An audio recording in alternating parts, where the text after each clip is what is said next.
ರೇಣುಕಾಸ್ವಾಮಿ ಕೊಲೆ ಕೇಸ್ನಲ್ಲಿ ಲಾಕ್ ಆಗಿರುವ ದರ್ಶನ್ಗೆ ಈಗ ಮತ್ತೊಂದು ಸಂಕಷ್ಟ ಎದುರಾಗುವಂತಹ ಸಾಧ್ಯತೆ ಇದೆ.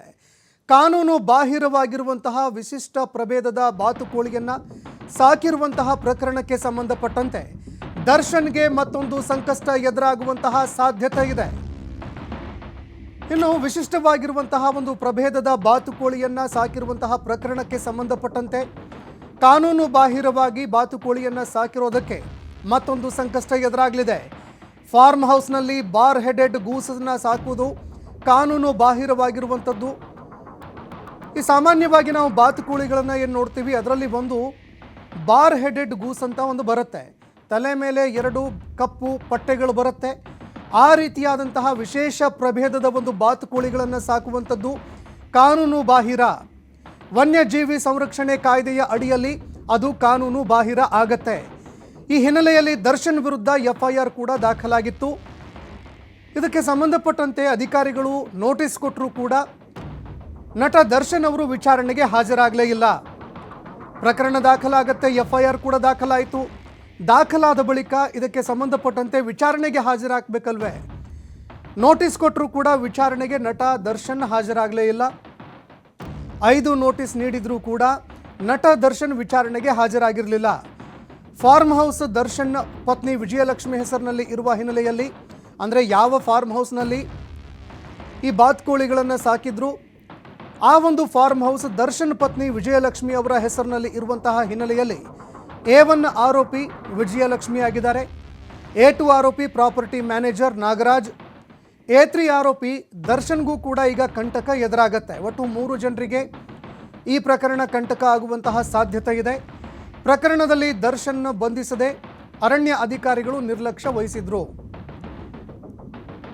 ಆದರೆ ಈಗ ಪ್ರಕರಣವನ್ನು ಓಪನ್ ಕೂಡ ಮಾಡಲಾಗಿದೆ, ಚುರುಕುಗೊಳಿಸಿದ್ದಾರೆ ಅರಣ್ಯ ಅಧಿಕಾರಿಗಳು. ಹೀಗಾಗಿ ಪ್ರಕರಣದಲ್ಲಿ ಮತ್ತಷ್ಟು ಸಂಕಷ್ಟ ಎದುರಾಗುವಂತಹ ಸಾಧ್ಯತೆ ಇದೆ. ಈ ಬಗ್ಗೆ ಮತ್ತಷ್ಟು ಮಾಹಿತಿ ಕೊಡ್ತಾ ಹೋಗ್ತಾರೆ ಪ್ರತಿನಿಧಿ ಪುನೀತ್ ಫೋನ್ ಸಂಪರ್ಕದಲ್ಲಿ ಜಾಯ್ನ್ ಆಗಿದ್ದಾರೆ. ಪುನೀತ್, ಬಾರ್ ಹೆಡೆಡ್ ಗೂಸನ್ನು ಸಾಕಿರುವಂತಹ ಪ್ರಕರಣಕ್ಕೆ ಸಂಬಂಧಪಟ್ಟಂತೆ ಈಗ ದರ್ಶನ್ಗೆ ಮತ್ತೊಂದು ಕಂಟಕ ಎದುರಾಗುವಂತಹ ಸಾಧ್ಯತೆ ಇದೆ. ಈ ಪ್ರಕರಣದ ಸ್ಟೇಟಸ್ ಏನು, ಅದೇ ರೀತಿಯಾಗಿ ಪ್ರಕರಣಕ್ಕೆ ಸಂಬಂಧಪಟ್ಟಂತೆ ಯಾವ ರೀತಿಯಾಗಿ ಸಮಸ್ಯೆಯನ್ನು ದರ್ಶನ್ ಮತ್ತೆ ಎದುರಿಸಬಹುದು ಅಂತ?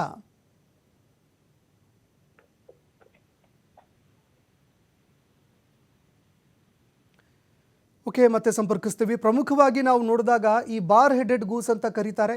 ಅಂದರೆ ತಲೆ ಮೇಲೆ 2 ಪಟ್ಟೆಗಳು ಇರುವಂತಹ ಒಂದು ಬಾತುಕೋಳಿ, ಕಪ್ಪು ಪಟ್ಟೆಗಳಿರ್ತವೆ. ಅದೇ ರೀತಿಯಾಗಿ ಕಂದು ಬಿಳಿ ಬಣ್ಣದ ಒಂದು ಬಾತುಕೋಳಿ. ಇದು ಅಳಿವಿನ ಅಂಚಿನಲ್ಲಿ ಇರುವಂತಹ ಒಂದು ಪಕ್ಷಿ ಕೂಡ ಹೌದು. ಇದೇ ಕಾರಣಕ್ಕಾಗಿ ಇದರ ಸಂರಕ್ಷಣೆಗೆ ಅಂತ ಅದನ್ನು ಯಾರಾದರೂ ಒಂದು ವೇಳೆ ಬಂಧಿಸಿದರೆ ಅಥವಾ ಬೇಟೆಯಾಡಿದ್ರೆ ಅಥವಾ ಅದನ್ನು ಸಾಕಿದ್ರೆ ಕಾನೂನು ಬಾಹಿರ ಅಪರಾಧ ಆಗತ್ತೆ. ವನ್ಯಜೀವಿ ಸಂರಕ್ಷಣಾ ಕಾಯ್ದೆಯ ಅಡಿಯಲ್ಲಿ ಅವರು ಶಿಕ್ಷೆಗೆ ಒಳಗಾಗಬೇಕಾಗತ್ತೆ. ಹೀಗಾಗಿ ಈ ಪ್ರಕರಣಕ್ಕೆ ಸಂಬಂಧಪಟ್ಟಂತೆ ಯಾವಾಗ ಇವರು ಬಾರ್ ಹೆಡೆಡ್ ಗೂಸನ್ನು ತಮ್ಮ ಮನೆಯಲ್ಲಿ ಸಾಕ್ತಾ ಇದ್ದಾರೆ ಅನ್ನುವಂಥದ್ದು ಗೊತ್ತಾಗತ್ತೆ. ಇದಾದ ಬಳಿಕ ಈ ಇದಕ್ಕೆ ಸಂಬಂಧಪಟ್ಟಂತೆ ಒಂದು ಪ್ರಕರಣ ಕೂಡ ದಾಖಲಾಗತ್ತೆ. ಫಾರ್ಮ್ ಹೌಸ್ನಲ್ಲಿ ಇವರು ಇದನ್ನು ಸಾಕ್ತಾ ಇದ್ರು ಅನ್ನುವಂತಹ ಮಾಹಿತಿ ಗೊತ್ತಾದ ಬಳಿಕ ಒಂದು ಎಫ್ಐಆರ್ ದಾಖಲಾಗತ್ತೆ. ಅದಾದ ಬಳಿಕ ಇದಕ್ಕೆ ಸಂಬಂಧಪಟ್ಟಂತೆ ನೋಟಿಸ್ ಕೂಡ ಕೊಡ್ತಾರೆ, ಇಲ್ಲ ನೀವು ವಿಚಾರಣೆಗೆ ಹಾಜರಾಗಬೇಕು ಇದಕ್ಕೆ ಸಂಬಂಧಪಟ್ಟಂತೆ ಅಂತ.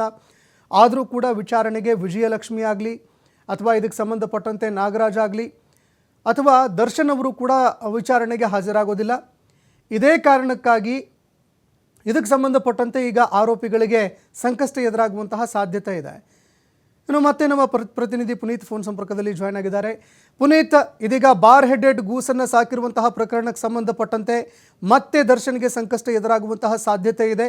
ಈ ಬಗ್ಗೆ ಮತ್ತಷ್ಟು ಮಾಹಿತಿ ಕೊಡೋದಾದ್ರೆ? ಹೌದು ಸಂತೋಷ್, ಈಗ ರೇಣುಕಾಸ್ವಾಮಿ ಕೊಲೆ ಪ್ರಕರಣದಲ್ಲಿ ಜೈಲು ಪಾಲಾಗಿರುವಂತಹ ದರ್ಶನ್ಗೆ ಈಗ ಮತ್ತೊಂದು ಸಂಕಷ್ಟ ಎದುರಾಗಿರ್ತಕ್ಕಂಥದ್ದು. ಪ್ರಮುಖವಾಗಿ ಏನು ನಟ ದರ್ಶನ್ ಜೊತೆಗೆ ಆತನ ಪತ್ನಿ ಏನಿದ್ದಾರೆ ವಿಜಯಲಕ್ಷ್ಮಿ ಕೂಡ ಈ ಕೇಸಲ್ಲಿ ಸಂಕಷ್ಟ ಎದುರಾಗಿರ್ತಕ್ಕಂಥದ್ದು. 2 ದಿನಗಳ ಹಿಂದೆ ಚಾರ್ಜ್ ಶೀಟ್ ಅನ್ನ ಸಲ್ಲಿಸಲಿಕ್ಕೆ ಅರಣ್ಯ ಇಲಾಖೆ ನಿರ್ಧಾರ ಮಾಡಿತ್ತು. ಪ್ರಮುಖವಾಗಿ ಬಾರ್ ಹೆಡೆಡ್ ಗೂಸ್ ಅಂತ ಒಂದು ಬಾತುಕೋಳಿ ಏನಿದೆ, ಈ ಒಂದು ಬಾತುಕೋಳಿಯನ್ನ ಸಾಕಿದಂತಹ ಒಂದು ಪ್ರಕರಣಕ್ಕೆ ಸಂಬಂಧಪಟ್ಟಂತೆ ಇದು ಎಫ್ಐಆರ್ ಕೂಡ ದಾಖಲಾಗಿತ್ತು. ಜೊತೆಗೆ 2 ಬಾರಿ ನೋಟಿಸ್ ಅನ್ನ ನೀಡಿದ್ರು. ಎಫ್ಐಆರ್ ದಾಖಲಾಗಿ 2 ಬಾರಿ ನೋಟಿಸ್ ಅನ್ನ ನೀಡಿದ್ರು ಕೂಡ ವಿಚಾರಣೆಗೆ ನಟ ದರ್ಶನ್ ಆಗ್ಲಿ ಅಥವಾ ವಿಜಯಲಕ್ಷ್ಮಿ ಅವರಾಗ್ಲಿ ಏನು ಹಾಜರಾಗಿರ್ಲಿಲ್ಲ. ಈ ಒಂದು ಹಿನ್ನೆಲೆಯಲ್ಲಿ ಈಗ 5 ನೋಟಿಸ್ ನೀಡಿದ್ರು ವಿಚಾರಣೆಗೆ ಹಾಜರಾಗಿರ್ಲಿಲ್ಲ. ಇದರಿಂದಾಗಿ ನಟ ದರ್ಶನ್ ಎಸಿ ಆರೋಪಿಯಾಗಿದ್ದಾರೆ. ಜೊತೆಗೆ ಮತ್ತೊಂದು ಕಡೆ ಅವರ ಪತ್ನಿ A1 ಆಗಿರ್ತಕ್ಕಂಥದ್ದು, ಜೊತೆಗೆ ಪ್ರಾಪರ್ಟಿ ಮ್ಯಾನೇಜರ್ ಏನಿದ್ದಾರೆ ನಾಗರಾಜ್ ಇವರು ಏಟು ಆಗಿರ್ತಕ್ಕಂಥದ್ದು. ಇವರು ಮಾತ್ರ ವಿಚಾರಣೆಗೆ ಹಾಜರಾಗಿದ್ರು ಅನ್ನೋ ಒಂದು ಮಾಹಿತಿ ಇರ್ತಕ್ಕಂಥದ್ದು. ಹೀಗಾಗಿ ಚಾರ್ಜ್ ಶೀಟ್ ಅನ್ನ ಸಲ್ಲಿಸಲಿಕ್ಕೆ ಈಗ ಎಲ್ಲಾ ರೀತಿಯಾದಂತಹ ಒಂದು ತಯಾರಿಯನ್ನ ಮಾಡಿಕೊಳ್ಳಾಗಿರ್ತಕ್ಕಂಥದ್ದು. ಏನು ಯಾವ ಒಂದು ಪಕ್ಷಿಯನ್ನ ಸಾಕಾಣಿಕೆ ಮಾಡ್ಲಿಕ್ಕೆ ಅವಕಾಶ ಇರೋದಿಲ್ವೋ ಅಂತ ಒಂದು ಪಕ್ಷಿಯನ್ನ ಅವರ ಏನು ನರಸೀಪುರ ರಸ್ತೆಯಲ್ಲಿರುವಂತಹ ಅವರು ವಿನೀಸ್ ಅನ್ನೋ ಒಂದು ಫಾರ್ಮ್ ಹೌಸ್ ಏನಿದೆ ಆ ಒಂದು ಫಾರ್ಮ್ ಅಲ್ಲಿ ಈ ಒಂದು ಬಾತುಕೋಳಿಗಳನ್ನ ಸಾಕಲಾಗಿರುತ್ತೆ. ಇದು ಕಾನೂನು ಬಾಹಿರವಾಗಿರ್ತಕ್ಕಂಥ ಒಂದು ಹಿನ್ನೆಲೆಯಲ್ಲಿ ಅರಣ್ಯ ಇಲಾಖೆ 5 ಬಾರಿ ನೋಟಿಸ್ ಅನ್ನು ನೀಡಿತ್ತು. ನೋಟಿಸ್ಗೆ ಇವರು ಏನು ಹಾಜರಾಗದೇ ಇರತಕ್ಕಂಥದ್ದು ಒಂದು, ಜೊತೆಗೆ ಸೆಲೆಬ್ರಿಟಿ ಆಗಿದ್ದರಿಂದಾಗಿ ವಿಚಾರಣೆಗೆ ಅವಕಾಶವನ್ನು ಕೂಡ ಕೊಡ್ಲಾಗಿತ್ತು. ಜೊತೆಗೆ ಇವರು ಪ್ರಮುಖವಾಗಿ ಏನು ತಲೆ ಮರೆಸಿಕೊಳ್ಳುವಂತಹ ಒಂದು ಕೆಲಸವನ್ನ ಮಾಡಿಲ್ಲದೆ ಇರುವಂತಹ ಒಂದು ಹಿನ್ನೆಲೆಯಲ್ಲಿ ಅವರನ್ನ ಬಂಧಿಸುವಂತಹ ಒಂದು ಕೆಲಸ ಕೂಡ ಆಗಿರ್ಲಿಲ್ಲ. ಆದ್ರೆ ಈಗ ತನಿಖೆ ಚುರುಕುಗೊಂಡಿರ್ತಕ್ಕಂಥದ್ದು. ಅರಣ್ಯ ಇಲಾಖೆ ಈಗ ಮತ್ತೊಂದು ನೋಟಿಸ್ ಅನ್ನು ಕೊಡುವ ಮುಖಾಂತರ ಅವರು ವಿಚಾರಣೆಗೆ ಹಾಜರಾಗಬೇಕು. ಜೊತೆಗೆ ಚಾರ್ಜ್ ಶೀಟ್ ಅನ್ನು ಸಲ್ಲಿಸುವಂತಹ ನಿಟ್ಟಿನಲ್ಲಿ ಸಾಕಷ್ಟು ಸಿದ್ಧತೆಯನ್ನ ಈಗ ಪೊಲೀಸರು ಮಾಡ್ಕೊಂಡಾಗಿರ್ತಕ್ಕಂಥದ್ದು. ಅರಣ್ಯ ಇಲಾಖೆ ಈ ಒಂದು ಏನು ನೋಟಿಸ್ಗಳೇನಿದ್ವು ಯಾವುದಕ್ಕೂ ಕೂಡ ದರ್ಶನ್ ಅವರಾಗ್ಲಿ, ವಿಜಯಲಕ್ಷ್ಮಿ ಅವರಾಗ್ಲಿ ಅಥವಾ ಅವರ ಏನು ಆ ಒಂದು ಫಾರ್ಮ್ ಹೌಸ್ ನ ಮ್ಯಾನೇಜರ್ ಏನಿದ್ದಾರೆ ನಾಗರಾಜು ಆಗ್ಲಿ, ಇವ್ರು ಯಾರು ಕೂಡ ಸ್ಪಂದಿಸಿಲ್ಲ. ಹೀಗಾಗಿ ಅರಣ್ಯ ಇಲಾಖೆ ಅಧಿಕಾರಿಗಳು ಈ ಒಂದು ನಿರ್ಧಾರವನ್ನು ತೆಗೆದುಕೊಳ್ಳಾಗಿರ್ತಕ್ಕಂಥದ್ದು. ಸಂತೋಷ್, ಧನ್ಯವಾದಗಳು ಪುನೀತ್ ನಿಮ್ಮೆಲ್ಲ ಮಾಹಿತಿಗೆ.